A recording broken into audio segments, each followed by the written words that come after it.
Welcome to Laricy Live. You want to know what's happening in the real estate market? Then this show is for you. I'm your host, Matt Laricy. Okay, so today we are discussing something that a lot of people talk about. It is the most annoying things about realtors. This is a little bit of some hate bashing on us agents. There's a lot of things that people don't like. There's a lot of things that my clients tell me they don't like, not only about myself, but about other agents. I'm in a lot of group chats, mastermind sessions, all this other stuff where people talk about what annoys them about realtors. And I figured, hey, let's put it out there. Let's see what people think about liking and not liking realtors, and what are the things that irk people the most about real estate agents. So, first thing is part-time versus full-time hobby realtors. So, the realtors that are just part-time. Some people feel it gives, people a bad taste in their mouth because it's like, hey, I can't be a part-time principal, or I can't be a part-time, whatever. I mean, it is what it is. I think the problem that people have with part-time agents is that they don't take the job as seriously, and as a result, consumers, if they're working with a part-time agent, may not respect realtors as much, and as a result, it kind of could put a tarnish on the industry. I'm not saying there's anything wrong with being a part-time agent. I'm just saying that these are some things that some people have said have been quite annoying about it. Misrepresenting numbers. How come every realtor I meet is a $100 million hitter? Well, there's only a few $100 million hitters in the city. I'd have to look from last year, 5, maybe 6 total.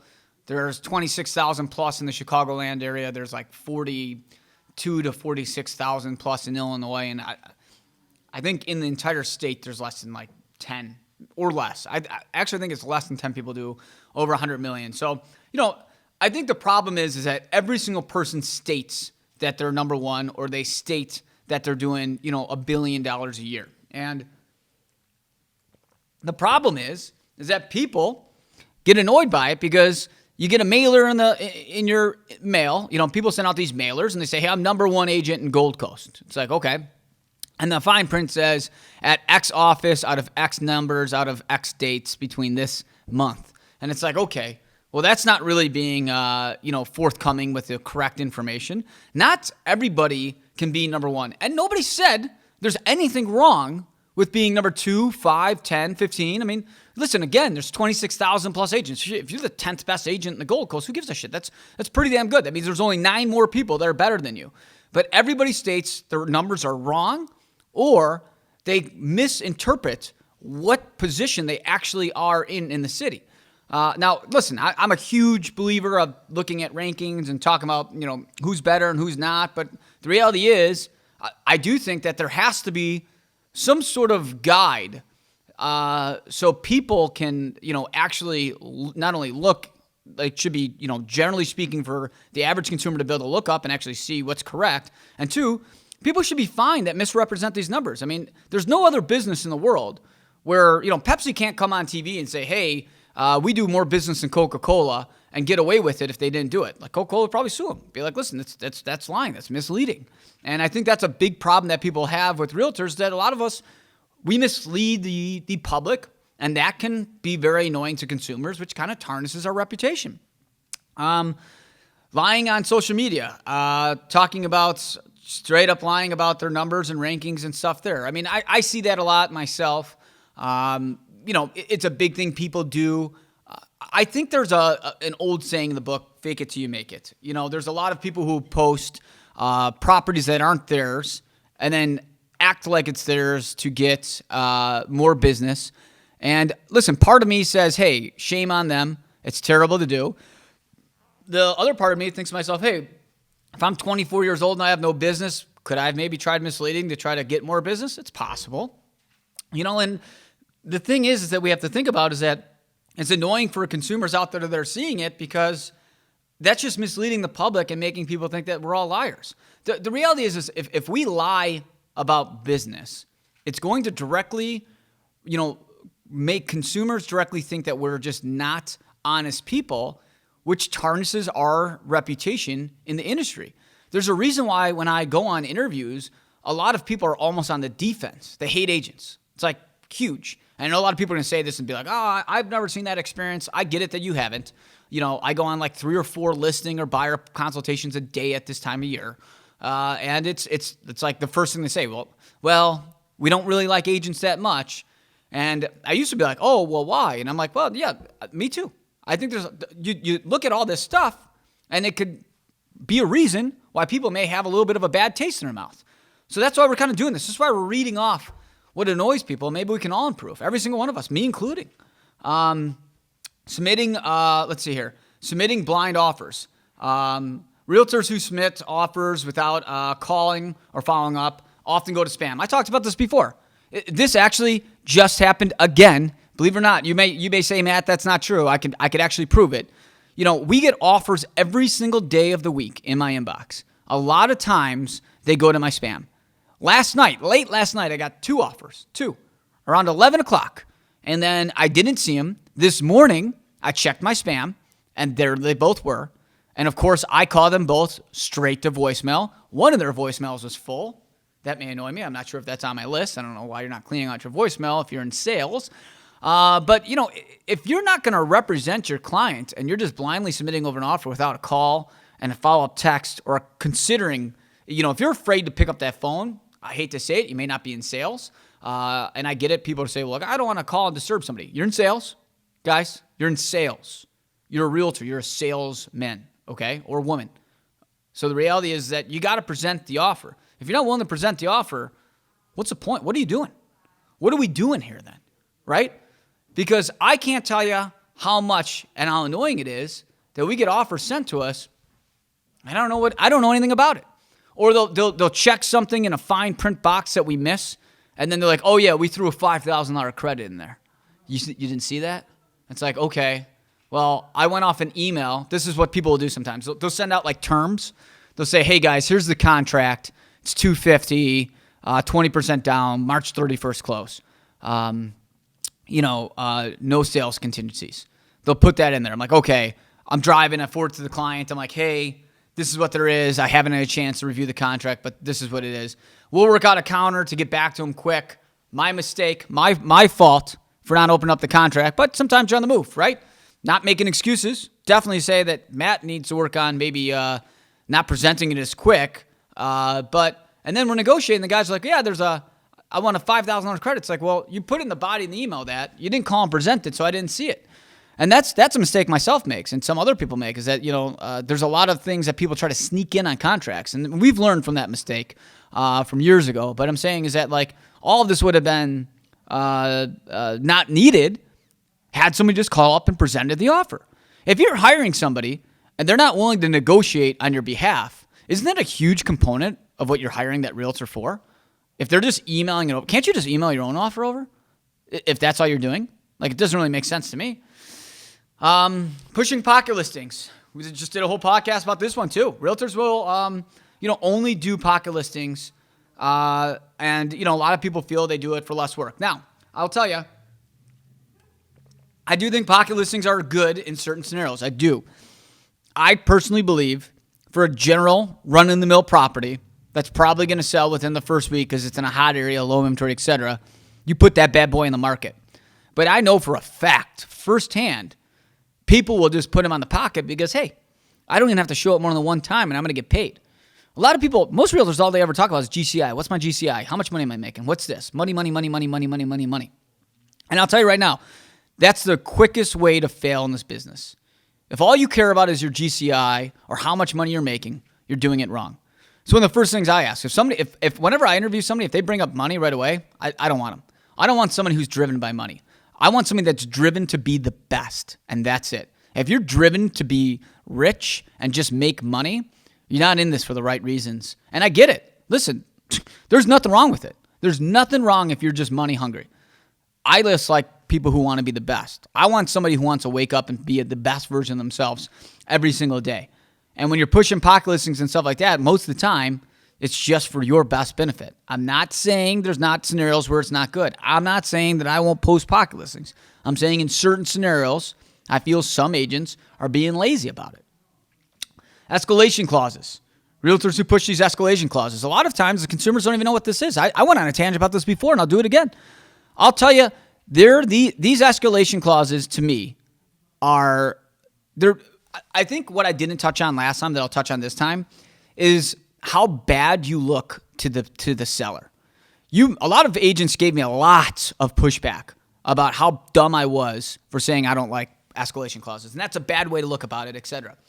I didn't mention this in the last time. Let me tell you something about escalation clauses. If you submit something at $400,000 saying you'll go up to $420,000, up to $1,000 more, up to $420,000 as a cap, and the cap is $410,000. Okay, so really, you saved yourself $10,000, right? Agent walks in, they're like, "I'm a hero. I saved my client $10,000." Well, here's what us on the list side are doing.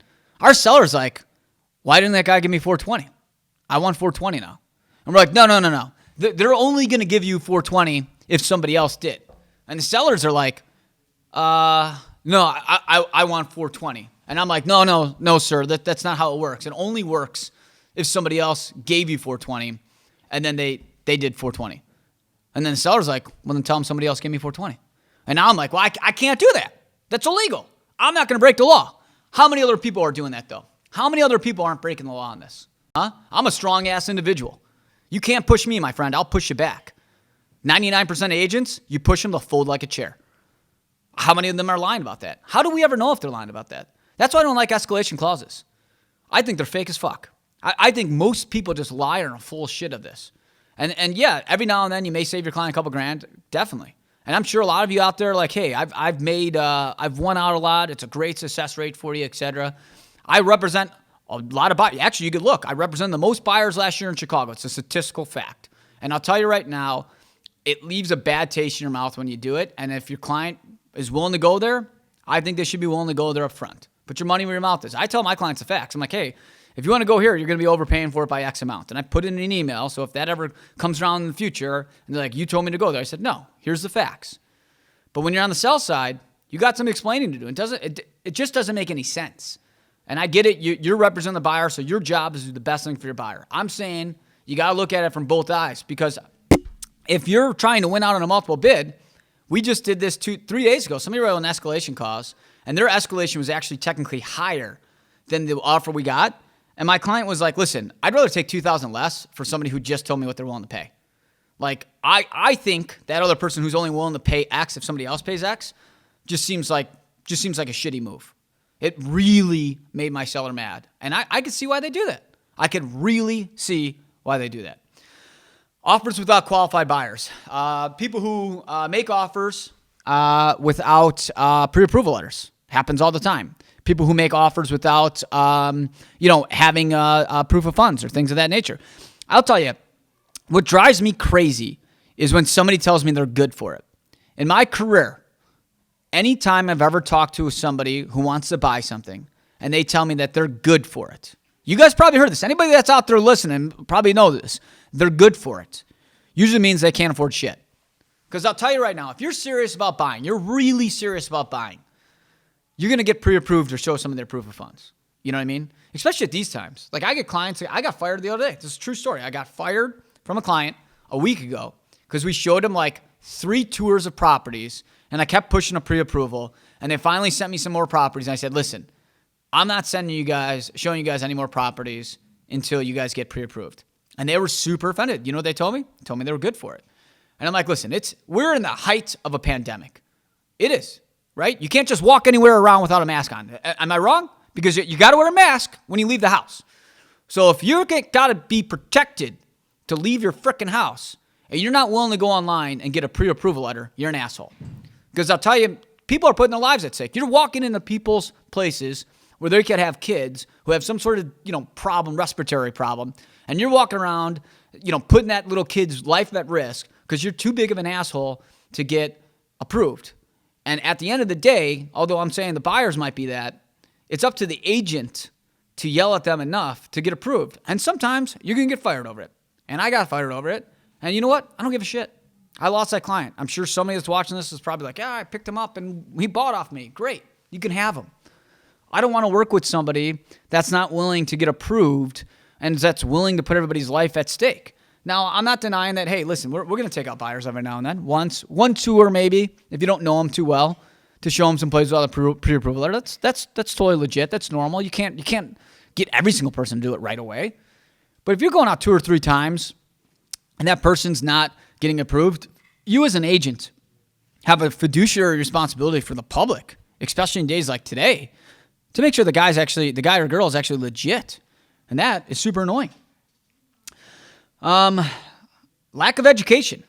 People who pass their exam but don't know shit. This one drives me crazy. This one drives me nuts. People don't know the business. They don't know anything about the actual business. I cannot believe how little educated most of the people are. 4 days ago, I got an offer on one of my properties. I won't name the name, but the agent was screaming at me, screaming. Like, literally, if I was with them, they probably would have tried to fight me. It was a woman, probably could take me. I'm not that tough. But I'll tell you right now, the reality is they were very upset because they said that they were only given $1,000 earnest money total. And I'm like, listen, you got to give more earnest money than 1,000. She goes, 1,000 standard. I know this. I said, how do you know 1,000 standard? She's like, because that's just the way business is done. I said, okay. I can look up their stats. Looked them up. They had 0 sales this year, 0. And last year they had 1 sale. So in a grand total of about 18 months, they've had 1 transaction. So somebody with 1 transaction is going to tell me what standard is. So I did what I always do. I said, well, how do you know that's standard? Who told you that? They said, well, my buyer told me that. She's done 4 deals in her life. Well, wow. That's where we get standard. That's the lack of education that somebody's going to actually ask their client what the rules of the industry are. When people get their real estate license, they should think of their first 4 years in real estate as a crash course business. Imagine going to college.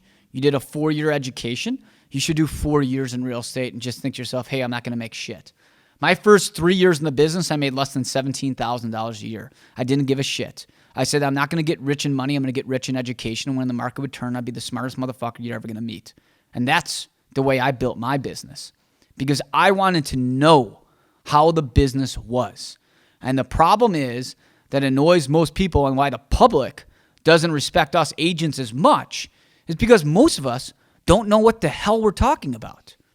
You had maybe a good network. You had a couple years that were good, and then you just coasted, but you never really understood how the business was done. That's why I never understood why somebody's like, what was your best year ever? Well, my best year is whatever year I'm in because I'm always going to be better than I was last year, okay?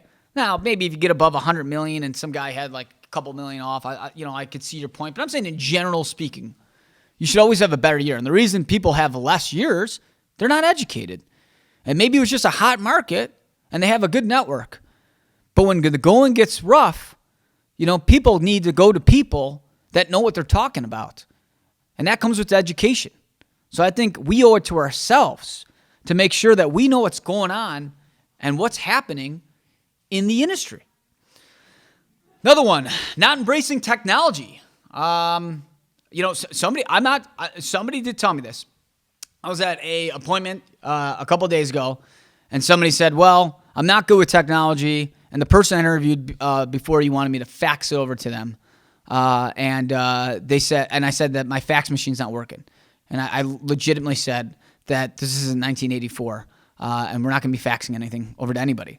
We'll do digital signatures, and if you're not good with digital signatures, I'll come over here and have you hand sign it. But I'll tell you right now, the lack of people understanding technology is crazy.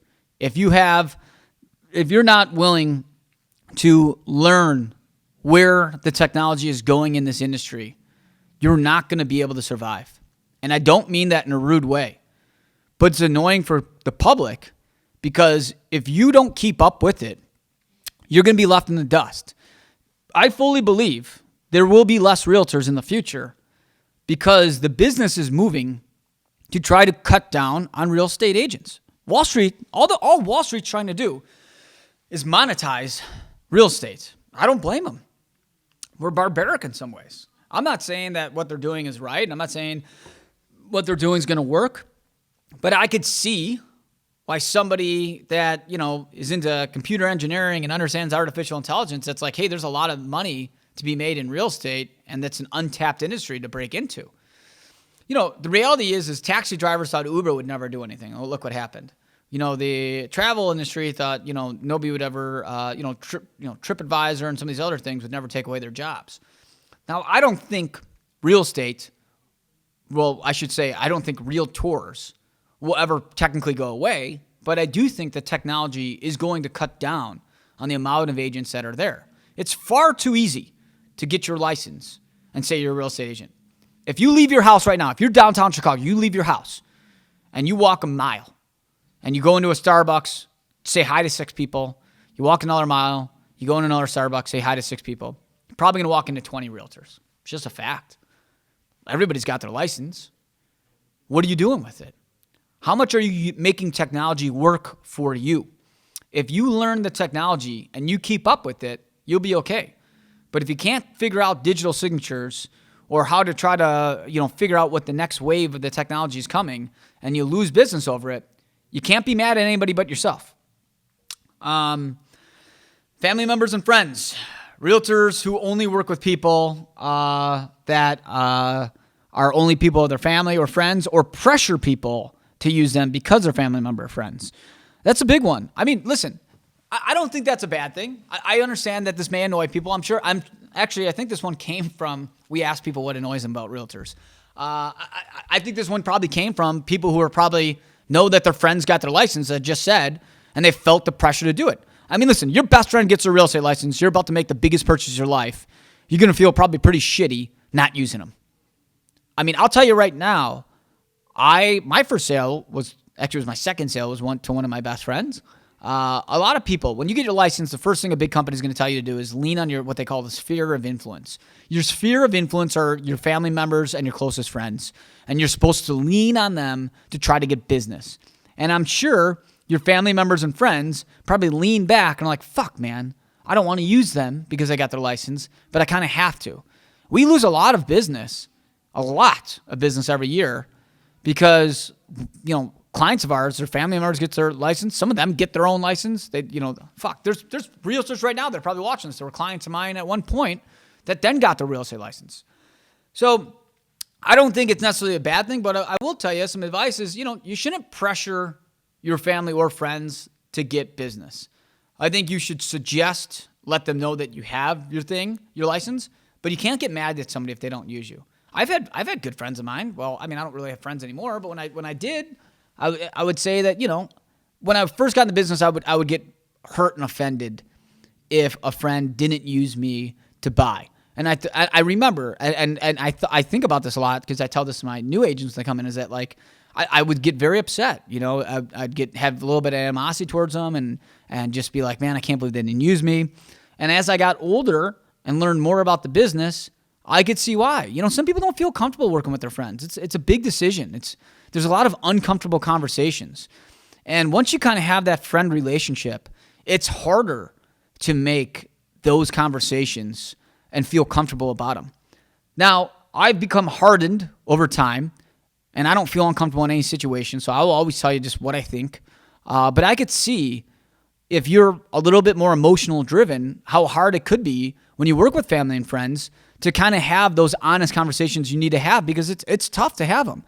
And people don't want to ruin relationships over it. So I could see why people get annoyed by this. Non-professional photos. Annoys people that people put up things at properties with iPhone photos or no photos at all. I mean, it's terrible. Don't do it. I don't know why you would do. I mean, this goes back to embracing technology. It's not that expensive to shoot a property. If you're going to take a listing over and you can't afford to get photos, or you can't get a loan from somebody, get out of the business. A lot of people, the other thing though, I think why people do this, because I have clients ask me all the time, they have tenants in there and it looks like shit. And they're like, well, you can use my old photos. I'm like, this is what it is. We either wait for them to move out, or I'm going to use my professional photos in your tenant's place. Either he's going to pick it up and you're going to pay him to do it, or it's going to look like shit. Again, though, it comes to the agent you hire. How strong is your agent to help influence to make sure that you have a good your property looking the best it can? And that's going to come down to a lot of the stuff about what makes people annoyed. Laziness. People who are lazy to make their job easier. Listen, there's a lot of people who are lazy out there. We can't just say this is a realtor one. This one I can't just blame on real estate agents. People in general are lazy. The general public will try to not do as much as they can to get ahead. That's a general person. We can't say that's just realtors. Being late and unapologetic about it. Weekends, people are back to back and people are late all the time. Every minute counts. Yeah, that's a big one. That drives people nuts. I will tell you right now, I am late all the time. And 99% of the time, I'm so late or late to the place, and I'm just like flustered that I do forget to apologize to people. And I'll tell you, if you've never met me before, and I'm 15 minutes late to an appointment, and we stream into that place, you probably think I'm an asshole. I am for it. I am in general. But I'll tell you, it sucks, and it leaves a bad taste in the mouth. And all realtors have to understand is that if you're going to be late, it takes 2 seconds to text an agent and be like, hey, I'm running behind. Now, I'm not being a hypocrite. I'm not telling you guys that I'm part of the problem. I'll tell you right now, I am part of that goddamn problem because I'm running around. I see your point of view, guys. You're running around. You're like late. You're like got that feeling in your stomach. You're like, fuck, we got to get to the next place. We got to get to the next place. These people are texting me. You're not like looking at your phone because you're trying to pay attention to the client and pay attention to the property. Then you got to get in the car and like, well, I don't want to text and drive, especially if I got a whole family of people in me. But you got to take a step back and breathe for a second and just say, hey, guys, we got to go. I got to call that agent up. Tell them we're running behind. We're on a schedule, okay? And you got to be able to do it. And I'll tell you, I forget all the time, or you're in a good conversation, you just forget to do it, and don't be part of the problem. And again, fingers pointing right back at myself. We got to be better at it. We got to make sure that we respect other people's time. It's very important, and it's very annoying to people in general. Canceling last minute. I mean, this one's the worst. Saturday, 9 a.m., you don't show up, or you cancel at 9:05. Now, it's like you didn't know that the person was going to cancel. That drives people crazy. I will tell you, again, hypocrite here. I've had clients cancel on me last minute all the time. I'll be there most of the time. A lot of times I'll be sitting there with the client, with the other agent, and the client cancels. You can't blame an agent for that. You can't. You know, if you're in the lobby with the other agent and your buyer sends you a message saying, I ain't coming, you can't blame that agent for it. You can't. But what drives most people crazy, and I know this happens, it's 9 a.m. on a Saturday. You went out and maybe had 2 or 3 too many, whiskey and sours, wherever the kids are drinking these days. And you wake up at 9:15 and you realize you had a 9 o'clock appointment and you cancel. That's what drives people nuts. The lack of honesty. I'll tell you what I would love. I would love this. I would absolutely love if you woke up at 9:15 for a 9 o'clock appointment and texted me or called and said, listen, I got fucked up last night. I was catching up with some friends. The night got away from me, and I woke up late, and I'm missing my appointment. I'm human. You know what I would say? That's a hall pass with me. I'm cool with it. I've messed up in my life. I'm a human being. I make mistakes just like everybody else does. It would be a breath of fresh air if someone was just honest about it. Hey, I forgot. I don't know how it happened. I'm so sorry. I completely forgot I was supposed to be there. Please accept my apology. I'm late. Again, I would be totally okay with it. The problem is when you cancel and you almost want to, they try to blame you for canceling. Oh, I didn't see the confirmation. Oh, you mean you didn't accept the calendar invite that's got the green check mark to it or reply back to the email saying like, thank you? Though that came from a ghost? A ghost hacked your computer and did that? Just be honest about it. If you're going to cancel last minute, take one step in front of the gun and take the bullet. That's all we're asking. Lying about having another offer. Talked about this. Drives you crazy. Saying you got an offer. I'll tell you, I said this last podcast. I am pushing to get this done. We should have the managing broker sign off on something saying that they've seen another offer. Why are we not doing this? For anybody that's watching this, why? Why are we not doing this? It is so annoying. I will tell you, I get so many offers, so I not sound like a total douchebag, but we do, and I see this happen. A seller told me on Saturday, they said, hey, we got an offer. My client said, go back to the other interested party that we had and tell them we have an offer. I said, I'm sorry. Let me back this up. I had a client that said they were thinking about offering on one of my listings on Saturday. Somebody said they were thinking about offering on one of my listings. And then my seller said, go back to them and another interested party and tell them each that we have an offer. I said, well, I don't have an offer. I have somebody who says they want to offer. And the seller said, tell them that we have an offer because it'll get them to make an offer. And I said, I'm not lying about this shit. That's technically illegal. If we don't got an offer on paper, I'm not telling somebody we got an offer. And if you want me to play that game, you can hire somebody else. Because I'm not putting my reputation on the line as a fucking liar. Okay? And you know what? Client respected it. But you know what? It took a lot to stand up to a client like that. He's a hard guy. I think he's very nice. But you got a strong personality. You got to have a strong personality back. How many agents that are weaker are just agreeing with their client and lying about an offer? I'll tell you, this is a great one. We're showing a place on Michigan. I'm not going to name a name. Yesterday, South Loop. I'm sorry, on Wall Street. Yesterday, South Loop. Guy walks up to my agent, John Paul, said, hey, don't want to say this out loud. We got an offer, but I don't like, it's a great price, but I don't like the close date. John Paul goes, you don't like the close date, but you got a great offer. He goes, yeah. John Paul goes, okay, we're just going to write on the other property. Halfway through the showing, the guy goes, you know, if you give me a better close date, we could go with yours. And John Paul's like, yeah, we're just going to go with the other place. As they're leaving, John Paul goes, hey, when did you get the offer? Caught the guy off guard. He goes, oh, it was just verbal. So that's a lie. It's not an offer. It's not on paper. People lie about offers all the time. It's a big problem in our industry. Nobody's talking about it. I'll tell you right now, get it on writing. You got another offer, send it with the managing broker saying, hey, I've seen another offer. You want to have things that are going to annoy the general public about our business? People are full of shit. That's a big problem in the industry. People are just full of shit. Not responding to showing requests. Yeah, people get busy. I get it. It's a big problem. Showing requests, I'll tell you right now, the whole showing system is going to change. The way showings are going to be done is going to be like Uber someday. 2 years from now, people are just going to click on a button and an agent's going to show up. That's how it's going to be. So if you don't like people showing, not responding, just wait. That's where the business is heading. Let's see here. Someone that asks questions but don't read the listing. That's a huge one. Huge.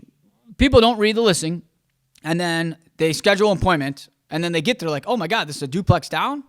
And they're like, yeah, it says duplex down right there. It's a first floor duplex down. Now, I get it. It's busy season. You make mistakes. You don't read the agent remarks. Read this stuff before you schedule the showings. That's all we're saying to do. I understand sometimes a client gives you 20 properties. You're like, we have to see all 20. You got to go through them all and tell them what's good and what's bad. So you're not wasting your time, their time, or the agent's time. Just read the stuff. People who are cocky about the business that they're doing because they had a good year, something like this, it says. I mean, people are cocky all the time. It's sales. People are always going to be cocky.